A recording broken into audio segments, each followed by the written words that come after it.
इस वक्त हम बिहार के मधेपुरा में हैं और मधेपुरा ज़िला के मुरलीगंज में हैं। मुरलीगंज के KYD महाविद्यालय रामपुर में है और ये रामपुर कहा जाता है कि एक सुदूर इलाके की क्षेत्र है और इस क्षेत्र में एक महाविद्यालय का निर्माण हुआ है जो काफ़ी दिनों से यानी कि सन 1985 में इस विद्यालय का निर्माण हुआ था, जो अभी तक अस्थायी रूप से इसको विद्यालय का फैलन नहीं किया गया है।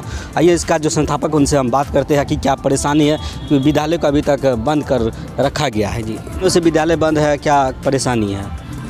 विद्यालय बंद नहीं है, कार्यालय चल रहा है और सरकार के द्वारा निर्देशित पत्र के आलोक में जो क्रम वाइज पॉइंट दिया गया है अस्थाई एफिलिएशन के लिए, परमानेंट के लिए, उसको फॉलो करना है। बिहार सरकार का पत्र है, उसमें पूर्व में तो 5 एकड़ कई खंड में भूमि उपलब्ध था महाविद्यालय को और अस्थाई एफिलिएशन विश्वविद्यालय द्वारा दिया गया। छात्र छात्रा अपेयर हुआ, रिजल्ट हुआ। उसके बाद पुनः चिट्ठी आई सरकार से जो महाविद्यालय की अगर देहात क्षेत्र में है तो उसके लिए 5 एकड़ ज़मीन 2 प्लॉट में होना चाहिए। तो उसी को हम लोग पूरा करने के क्रम में प्रबंध समिति की कई बैठक हम लोग किए हैं, इसमें निर्णय लिया गया है और हम लोग इसके लिए अभी कार्य कर रहे हैं। बाकी परेशानी कुछ है, इस कार्य को बाधित हो रहा है या किया जा रहा है यह तो हमें हमारे समझ से परे है। लेकिन जैसे आज उक्त भूमि का जो है नापी हेतु CO साहब के कार्यालय के पत्र के द्वारा सूचित किया गया महाविद्यालय को, जो 15/2/24 को आपके अधीनस्थ महाविद्यालय के अधीनस्थ भूमि का मापी किया जाएगा आपको सूचनार्थ। तो हम लोग आज सब महाविद्यालय में मौजूद थे, प्रशासन भी आई, मुरलीगंज थाना उनको भी प्रतिलिपि था और कर्मचारी साहब आए तो वो बोले जो हमको CO साहब रोक दिए हैं, नापी नहीं करने के लिए कहा है। तो हम चाहेंगे जो ये शिक्षा जगत है, ये सुदूर देहात इलाके के द्वारा रोका गया, CO साहब के द्वारा? हाँ, एक कर्मचारी बोला हमको CO साहब बोले हैं जो नापी नहीं करना है। कॉलेज का किसका निकला था नापी का? DM साहब मधेपुरा का आदेश था जो 1 सप्ताह के अंदर CO साहब को निर्देशित पत्र निर्गत किया था। प्रतिलिपि मुझे भी प्राप्त हुआ था और उस 1-2 सप्ताह के बदले आज 2 बरस हो गया है। आज तक जो है टाल मटोल ए ब्लॉक द्वारा किया जा रहा है। क्या लग रहा है कि CO की मनमानी है? एकदम मनमानी है। तब इससे क्या होता है, जब रोका गया तो हमसे आगे वाला जो भूमि था कहाँ वहाँ नापना है, यहाँ नहीं नापना है। जबकि यहाँ हमको पत्र था, सारे विधि व्यवस्था, हाँ हमको पत्र था, सारे विधि व्यवस्था हम दुरुस्त थे, सारे लोग आए, सब व्यवस्था में थे और बोले जो CO साहब रोक दिए हैं, नहीं नापी करने के लिए बोले। यही स्थिति है और कठिनाई है। क्या परिचय हुआ आपकी? हम DM साहब से मांग करेंगे जो इस पत्र श्रीमान के द्वारा निर्गत हुआ था अंचलाधिकारी को, उसमें मनमानी हमको लग रहा है या DM साहब के आदेश का पालन नहीं किया जा रहा है मुरलीगंज ब्लॉक में CO साहब के द्वारा। यही हम कहीं लगता है कि मुरलीगंज का DM CO साहब है? नहीं, DM तो जिला पदाधिकारी जिला के होते हैं और ब्लॉक जो है CO उनके मातहत है। तो DM साहब का आदेश का अवहेलना किया ना? एकदम अवहेलना हुआ। 2 सप्ताह के बदले 1 साल हो गया, अभी तक वो जो है रिपोर्ट नहीं मिला है DM साहब को। हम लोग परेशान हो रहे हैं, कभी यहाँ आ रहे हैं, कभी नहीं आ रहे हैं, हम लोग परेशान हैं। और आज हम मापी के लिए जो उचित फ़ी होता है वो पेमेंट कर चुके हैं और हमें चिट्ठी भी निर्गत हुआ, फिर भी नापी नहीं हुआ। CO साहब रोक दिए हैं। अब क्यों रोके हैं ये तो अब सवाल है, DM साहब पूछ सकते हैं, हम तो क्या पूछ सकते हैं, उनके तहत है। उनसे हम लोग आग्रह करेंगे या हमारे पत्रकार भाई से भी हम लोग कहेंगे जो DM साहब से इस बात को रखिए, जन कल्याणकारी कार्य है, इसलिए इसमें पत्रकार महोदय भी हमें सहयोग करें और DM साहब से इस बात की जानकारी उनको मिले जो इस तरह से हो रहा है। क्या नाम हुआ आपका? मेरा नाम मदन कुमार यादव, संस्थापक सचिव कमलेश्वरी यदुनंदन डिग्री महाविद्यालय रामपुर मुरलीगंज मधेपुरा।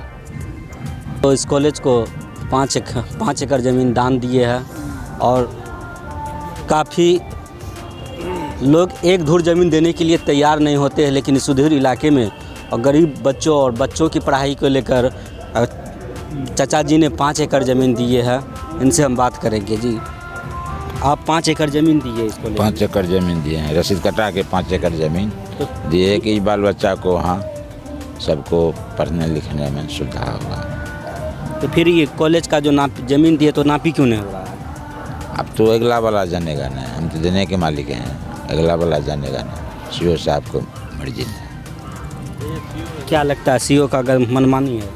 वही, हाँ मनमानी है अपने मन से, अब उसको क्या मन में है वही जानेगा। जब ज़मींदार ज़मीन दे दिए है तो उसको नापी करके उसको खंडित कर देना एकदम कर देना चाहिए, एक्वायर भी करना चाहिए उनको। कितना दिन पहले ज़मीन दिए थे? 1 बरस पहले दिए हैं, 1 वर्ष हो गया। हाँ, लेकिन अभी तक कोई नापी तापी कोई तरह आदेश हुआ है जिला से, हम जिला भी गए, आदेश है, लेकिन ये लोग का अपना मन है क्या करते हैं, लेकिन अभी तक नहीं हुआ।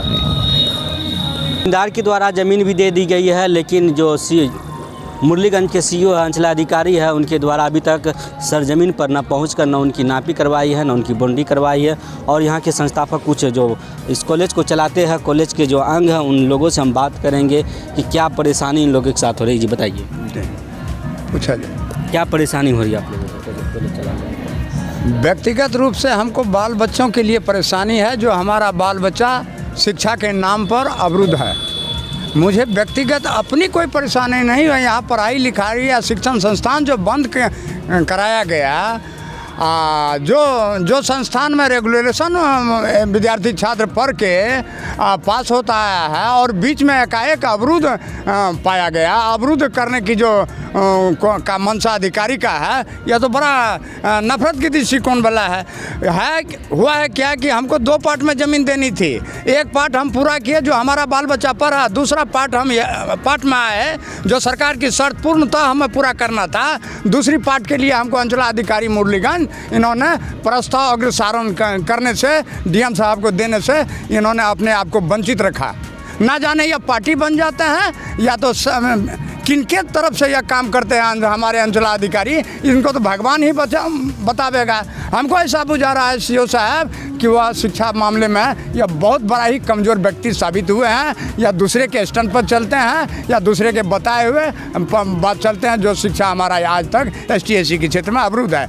मैं डीएम साहब से मांग करूंगा निश्चित रूप से हमारा बात सदन में रख करके, कानून में रख करके इस ली गई अंचलाधिकारी का संज्ञान को पुनः एक बार देखा जाए, ताकि छात्र और बच्चों के भविष्य में फायदा लाभदायक हो और दीनापट्टी सुदूर क्षेत्र का विकास हो, वहाँ का भी शिक्षा का परचम लहराने का काम हो। क्या लगता है क्या कहीं आप लोग सीओ साहब को पैसा नहीं दिए होंगे? यह तो दस्तूर है, यह तो परंपरा है, पैसा लेना या ना देना। या इसका मतलब है कि ये अब यह भ्रष्टाचार का हमको ऐसा बुझाता है कि शंका हो रहा है कि कहीं भ्रष्टाचार के पीछे हमारा छात्र परेशान में तो नहीं पड़ रहा है, हमारे गार्जियन परेशान में तो नहीं पड़ रहा है। हो सकता है कहीं न कहीं भ्रष्टाचार बिहार के अंदर में फैली हुई है, कहीं न कहीं इनके भी दंत में कुछ अभी लात पार लगा ही है। ऐसा व्यवस्था को छोड़ दें अंचलाधिकारी, और शासन और सत्ता समरसता के साथ काम करे और छात्र हित और महाविद्यालय के भविष्य की बात करें। यही हमारा आपसे नम्र निवेदन है, यहाँ के आम जनताओं से मेरा निवेदन है। क्या अपील करेंगे डीएम साहब से? डीएम साहब से यह कहना, डीएम साहब से बार बार अपील करना हमारी समझ से अच्छी बात नहीं है। डीएम साहब सारी बात जानते हैं कि हमारा अभिलेख संख्या जो है पहला जो गया है किस तारीख को गया है, उस अभिलेख पर अमल नहीं किया गया। फिर दूसरा अभिलेख के तहत पुनः इंक्वायरी का डेट आया। बार बार इंक्वायरी, बार बार अभिलेख खोलना, एक अभिलेख का समाधान नहीं हुआ, दूसरा अभिलेख पुनः खोल देना, इसका मतलब है कोई काम नहीं होता अंचल में और भ्रष्टाचार को आप जन्म देते हैं। क्या नाम है आपका? मेरा नाम रंजीत कुमार अमन, मुरलीगंज। कौन सा कॉलेज से? हम मुरलीगंज AU कॉलेज के लाइब्रेरियन अध्यक्ष हूँ। मुझे और यहाँ चाहता हूँ कि यहाँ भी अलग जगह। क्या चीज़ है आप? प्रबंध समिति का सदस्य है। सदस्य। तो आपकी कॉलेज की क्या स्थिति है जो अभी तक आप लोग हम लोग आज नापी होने वाले थे, नापी रुक गए, क्या कारण? ICO के गड़बड़ी से नापी रुक जाता है, बार बार टाइम ले लेता है। हाँ तैयार रहिए, इधर सब हम लोग तैयार रहते हैं तो CO का आज टाइम नहीं है, अब वो भगवान से टाइम लेगा किससे। नापी अमीन करता है कि सीओ करता है? नापी तो अमीन करता है। तो फिर सीओ का क्या है? सीओ ऑर्डर करता है, सीओ का ऑर्डर पर अमीन आता है। एनआर नहीं कटा?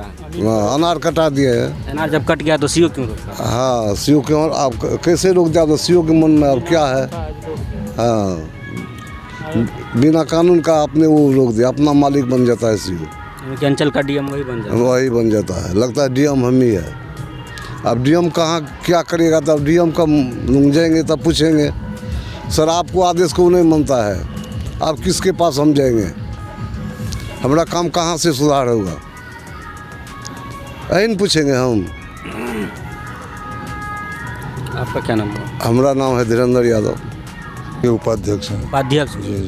क्या आज नापी होने वाली थी आपकी कॉलेज की, क्या हुआ? आज नापी होनी थी, कलेक्टर से ज़मीन का प्रपोजल आया था सीओ के माध्यम से। ये कमलेशी जनरल महाविद्यालय के जो 5 एकड़ ज़मीन बंदेलाल मेहता के द्वारा दिया गया है, उसकी नापी करके हो करके उसको उस कागज़ को मैंने विश्वविद्यालय डीएम के यहाँ भेजना था, लेकिन आदेश अमीन के द्वारा हम लोग पैसा भी जमा किए और आदेश हुआ, रसीद भी कट गई, लेकिन न जाने किस कारण से सीओ साहब आज अमीन का द्वारा आज नापी का डेट भी था, उसके नाम से रसीद भी कट गया, हम लोग पैसा भी जमा किए, लेकिन सीओ साहब कैसे किस आदेश के अंतर्गत उसको रोक दिए, वो तो प्रशासनिक बात है। इसलिए मैं अमीन बोलते हैं जब सीओ साहब से के आदेश पर रोक दिए हैं, इसलिए हम आज नापी नहीं करेंगे। इसलिए हम डीएम साहब से हम आग्रह करते हैं कि ये वो महाविद्यालय के नाम से ज़मीन दिया गया है, यह विद्यालय कैसे संचालित हो जाए, सरकार में कैसे हमारी ज़मीन चल जाए, जिससे इसी सुदूर इलाके का छात्राओं को सुविधा मिले। ये मैं डीएम साहब से आग्रह करूंगा कि अविलंब सीओ को ऐसा निर्देश दे, इस कागज़ को अविलंब प्रशासन के माध्यम से भेजा जाए।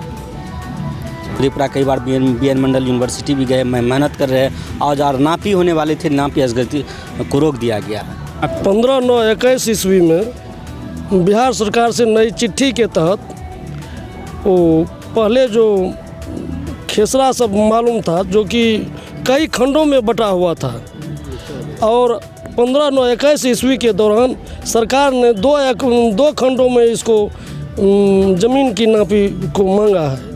तो इसलिए मुरलीगंज प्रखंड अंचल के दौरान एनआर भी कटा चुके हैं।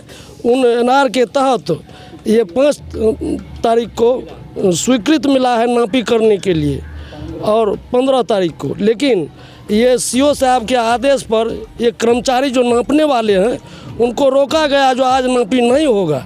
इस तहत डीएम के चिट्ठी के आलोक में ये बहिष्कार करने के आदेश में ये बराबर दिन प्रतिदिन हम लोग 2 बरस से बराबर लगातार ये आनाकानी करते हैं, समय को टालते हैं। आज होगा कल होगा, भगवान न जाने, इस डीएम के अलावा ये सीओ ही उस कानून के तहत चल रहे हैं।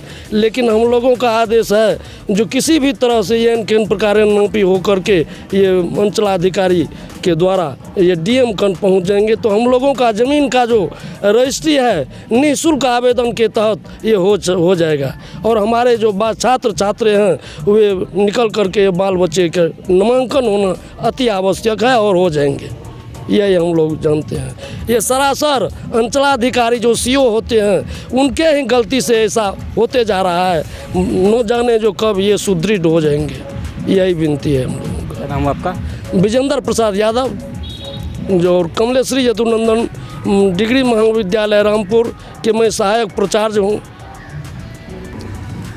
लगातार डीएम साहब का आदेश होता है और यहाँ मुरलीगंज के सीओ के द्वारा वो आदेश का अवहेलना किया जाता है, और आज नापी था, नापी को स्थगित कर दिया जाता है। बहरहाल ये लोग देख रहे हैं, ये लोग सभी महाविद्यालय के अंग है, ये लोग सभी यहाँ पे आए हुए थे, बहुत उम्मीद के साथ आए हुए थे कि इनके महाविद्यालय का आज नापी होगा, और नापी होने के बाद इनका महाविद्यालय को सरकार के द्वारा मान्यता प्राप्त होंगे और लोगों के चेहरे पे खुशी होने वाले थे। लेकिन यहाँ के सीओ साहब के द्वारा उनको रोक दिया गया, फिर ये लोग मायूस हो गए।